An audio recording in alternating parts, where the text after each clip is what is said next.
welcome back to my channel. So today I'm doing some exposing. Before we go any further, Victoria's Secret and Pink, please do not sue me. This is all out of my personal experience. These are just my opinions and this is just what I have lived working for you guys. So I worked at Victoria's Secret about 2 years ago for a whole summer, and so I worked there about like 3 or 4 months. I worked every single day or every second day. I had another job at the same time, so I had another retail job, and this was while I was going to school. So I worked, like, I would alternate between both jobs, and most of the time I would actually work both jobs the same day. So I would work like 8 to 4, let's say, and then like 5 to 10 or 11 at the other store. And the reason I'm making this video is because I was going through some drawers the other day and I actually found all of my onboarding stuff, so all of my binders, all of the learning we did, and I was like, oh my gosh, I still have these things. So I asked you guys in one of my videos when I was wearing my Victoria's Secret robe if you guys wanted me to do a story time working at Victoria's Secret, and I got a lot of positive feedback. So here I am. I'll show you guys everything that I have. I also wrote some points down because I don't want to speak badly about the store. Honestly, it was a great experience. I met amazing people. I'm still friends with them to this day. I strongly feel that every person should work retail at least once in their lifetime, especially through school, just because it really opens your eyes to how humans really interact. A lot of people are not as friendly as they seem, and then you get a lot of people that are friendly, but it's kind of like that, you know, finding yourself. I have found myself a lot through working retail because I kind of grew a backbone, you know, telling someone that the price is not 30% off when they insist that it is. Kind of got the opportunity to tailor it and make it more professional. That was my chance to be a little more diplomatic with the way that I would say things. First of all, I am going to show you everything that I still have. So I have the associate onboarding. So this is where I got some information about who my managers were going to be, what my role was, who my supervisors were. So I kind of just wrote down everyone, like from the regional manager to the store manager.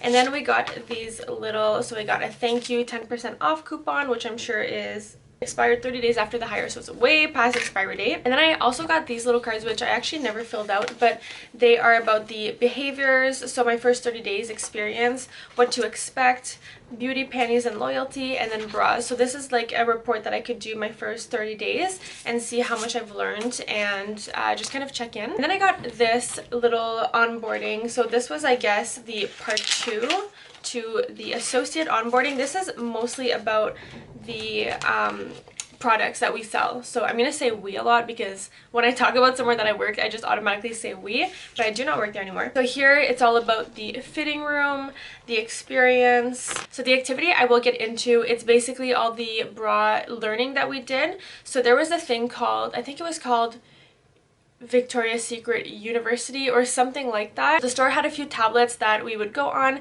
and we would do this training. I will get into all of the education that we did. So we got some free training on things. It was called like bra training or something like that, and we would learn how to recommend a bra for a body type. So anything from shoulders to chest shape to women who have had mastectomies, who had fake breasts. To be honest, I learned a lot, and I always find a bra super easily now because I just know what I'm looking for. I'm very, very thankful for that education, and it was also very easy to fit other people. So now let's go into the guide. So this is just the policies and code of conduct. Very basic, very straightforward, you know, what to do, what not to do, what to wear, what not to wear. I'm just kind of gonna skip this because it's boring. You guys have all had this in whatever job you've worked in. Next is the participant guide. I can't believe I still have all of these things. This was about how to get a customer to navigate the store efficiently and how to get them returning to the store. So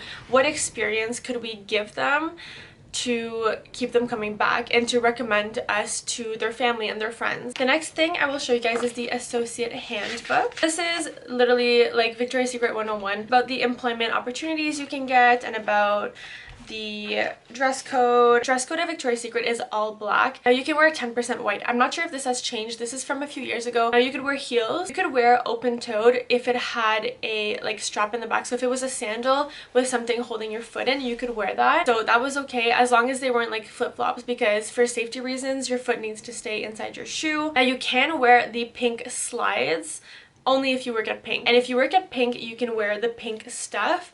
Other than like sport days at Victoria's Secret, you have to wear the Victoria's Secret dress code. We also weren't allowed to wear Lululemons because of the little logo, since Victoria's Secret has a Victoria's Sport section, so Lululemon would be a competitor of that. So we weren't allowed to wear like logos of other brands, which makes sense because you're working for a brand. Why would you wear someone else's logo? So this makes complete sense to me.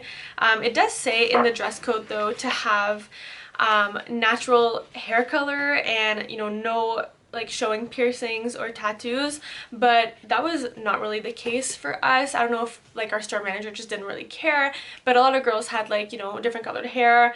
I have piercings everywhere. I have tattoos. A lot of girls had those, so I don't think that really mattered, but maybe some stores are more strict than others. I wrote some points down. Let's just get right into it. I'm going to start with the positive things. So the first thing I found very, very positive about working at Victoria's Secret is that they were very inclusive to customers. So we had customers who were transgender and we accommodated their needs. If they were looking for a bra, if they were looking for, you know, an outfit or pajamas or whatever they were looking for, we allowed them in the fitting room.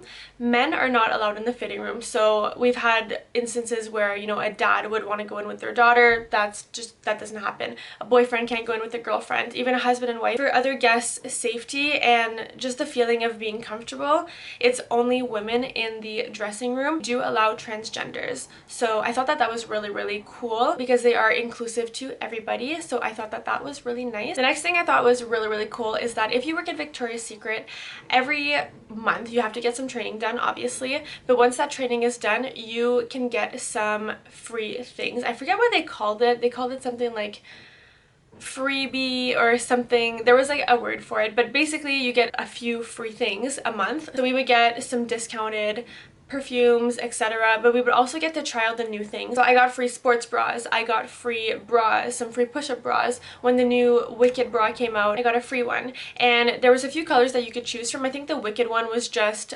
black, white, or beige or something like that, but you do a free fitting with one of the other girls. They show you like a little menu of different items that they're giving free this month, and you pick whichever one you want. I think I even got free leggings at one point. Like, it was really, really cool. And the idea behind that is that if I try a new product and I'm talking to a customer that's buying it, I already know everything there is to know about the product. I've tried it on, I have it at home. I can tell you, you know, that this color doesn't go well under a white shirt because I've tried it out. So it's just different things like that. It also makes working there a lot more fun because, you know, you're anticipating the free things and you're excited to see what's going to come out this month. What can I get for free? I think I got like a free little wallet or something at one point. Like, it was really, really good. The next positive point I want to talk about is how good Victoria's Secret is about finding the customer exactly what they're looking for. If I am looking at a customer and I'm thinking like, you need a bra that's, you know, 3 sizes bigger for you, but they're looking for pajamas, the pajamas is what we're focusing on. I'm not telling the customer that their bra doesn't fit right. I'm not telling the customer what I think, you know, other than if she's asking me, what bra size do you think I am, or can you do a fitting, or my bra's too tight, what do you recommend, something like that. I am looking for what she is looking for. I can of course recommend the blue dress, or I can recommend, you know, personal experience, woman to woman. Oh, I think the blue would look amazing on you. But if she's looking for that red dress, I'm giving her that red dress. And Victoria's Secret was also very, very good to men shoppers. So a lot of people obviously come in for their wives, less for like their family members, like their sister, their mother. That's kind of like, it happens, but mostly it's like a gift card. And we were very good to help them find what they were looking for. A lot of the times, you know, they don't know the bra size. They just kind of, they can point it out.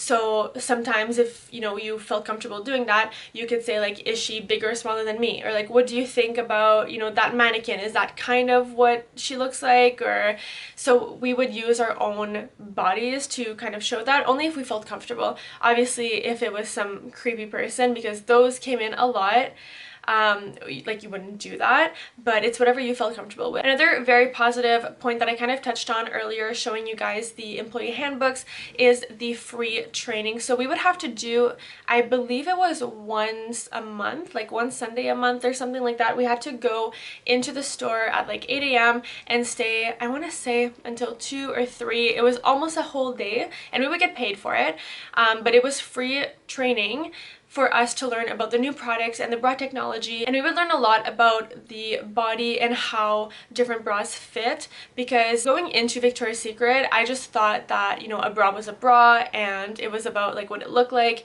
I personally like push-up, other people don't like push-up. I thought that that's all there was to a bra, but girl, there are so many details to bras, and the bra technology nowadays is just out of this world. I was very, very thankful that they offered this, because it made talking with the customers and finding what they're looking for so much easier. The other really, really positive thing about working at Victoria's Secret was the discounts, obviously. So we had a pretty good discount. It didn't work on top of sale items, if I'm not mistaken. I think it worked on the buy one get one, but I can't remember. It's been a while. I'm not going to go into all of the discount details because I'm sure the store wants to keep this private, but it was good enough for me to buy, you know, a lot of items. I have so many bras, I have so many panties, I have so many pajamas, perfumes, bags, I have wallets. I would literally do my shift and then walk out with like $200 worth of items. Literally. The last positive point I'm going to touch on, or this video could literally be like 3 days long, is the employee referral program. So that's basically it. You refer someone, they get hired, you get money. So now for the negative points. Now again, this is just my experience. The first thing I wrote down is that the Angel discount card does not work in Canada. A lot of tourists would come from other countries and they were able to use the discount card because they would shop online through Victoria's Secret, which is fine, but they can't use it in Canada. If you buy something online, it's US pricing and you cannot return it in the store. It has to be processed online, so you have to ship it back to them. But that was often very confusing for customers. So Victoria's Secret, if you can get on working with that Angel card in Canada, girl, we would love it. Another negative point, this is kind of not controversial, but like, I understand where they're coming from, but think of the employees and the customers at the same time. Victoria's Secret is very sales-based. I think it was every half hour we would get, so we'd all have like little walkie-talkies and we'd have something in our ear connected to like our radio, and so we would hear our manager. If it wasn't every half hour, it was every hour. We would get the like amount that we've sold in the last hour, and they would often encourage us to, you know, sell more. Like, we're only missing whatever $100 to make our goal, you know, let's get it. The encouragement part really helped. Now every employee and every position also has to have a sales quota met, and if you do not meet that sales quota, I'm not sure for like how long, like if it's like a few weeks in a row or, you know, a few days in a row, you do lose your job because it's about sales. So even being a cashier, you need to sell. And I believe my sales quota on cash was like $100 an hour or something like that, which sounds like a lot, but it also is not a lot, because as a cashier, your area is where the cash is. So it's the beauty and the bag. When you shop at Victoria's Secret, they will ask you at the cash, did anybody help you out today? And if you tell them, you know, Corinne helped me out, they're gonna give, you know, your items to Corinne, so she's gonna get that sale. Now if I'm at the cash and on top of Corinne's bra and panty sale, I add the Bombshell perfume, so that is my sale. So my sale is the perfume, so that's $60 right there. And oh, you want a roller ball and I recommend one for you, that's my sale, that's another $12. I'm just making these numbers up from like my memory. So right there I got over $70 of sale. Corinne got her whatever $120, and my sales quota, if that's the only sale I got during that hour, I only made whatever $72. If the store is not busy, how do you sell things? If there's no customers, how do you sell things? That was always, you know, at Christmas time, there's a lineup that's like half an hour long. We're 6 cashiers, we're running through these customers. Let's go, let's do it. Let's add something on. Oh, you have a pink bra, pink panty would look great. I'm gonna go grab it for you, blah, blah, blah. You add this on, you add the perfume on. You know, your wife likes this perfume smells very similar. What about you get the rollerball for this one? So you're just adding things on. The sales are just going through the roof. Same thing for Valentine's Day and Mother's Day. If it's 8:30 on a Wednesday night and the store is closing in an hour and there's no customers, how do you sell things? So that was, I guess, you know, when you get stressed about having sales, you're only focusing on the sales and you're not focusing on what the customer is looking for. I'm not going to force a customer to buy something that they don't need, that they don't want. If I recommend something twice and they say no, I'm not gonna keep pushing. No, you should really get this bombshell perfume. I just spit everywhere. Girl, you need this bombshell. No, I'm not gonna do that. You know, that's not the type of person I am.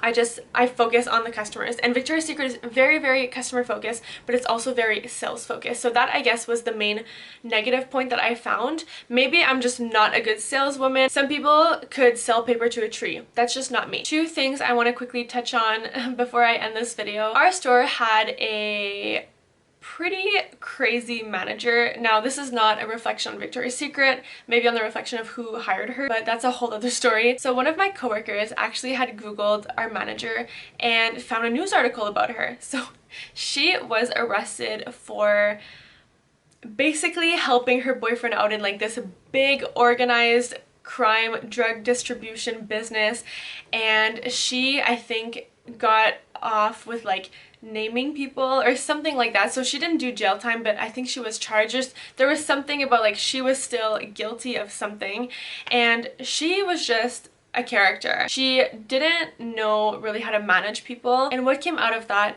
is there was a new girl who was new to Canada. I think she was from the Philippines, and she had only been here a few months. Like she was brand new. I think she came here for school. So she got the job, but she was better at selling things because she didn't know the Canadian currency. Nobody had taught her. And what our manager did was put her on cash, but I don't think she asked her enough questions to know that she didn't know what she was doing on cash.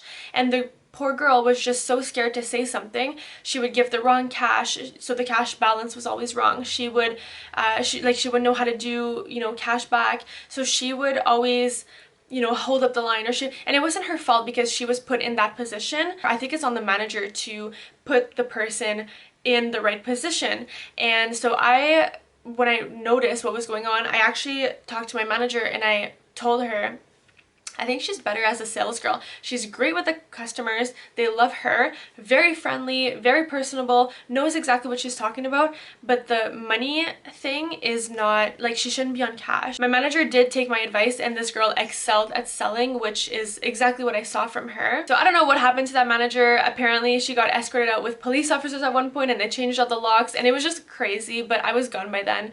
Thank God. Again, Victoria's Secret, Pink, please don't sue me. These are just my opinions, my personal experience working for you, and I overall had a great experience. The girls were amazing. I also worked with a few guys, which surprised me, but they were super friendly. The only thing that the guys can't do is be in the fitting room, but they can be on the floor, they can sell things, and honestly they were really, really good at it. Thank you guys so much for watching. If you want more story times, definitely give this video a thumbs up. Turn that notification bell on because I never know when I'm gonna post and you never know either, so get that notification. I repeat this in every video, but I have some discount codes, affiliate links below in my description. I also have all my social medias linked there. Follow me, interact with me there, and as always, I love you and I'll see you in my next video. Bye guys!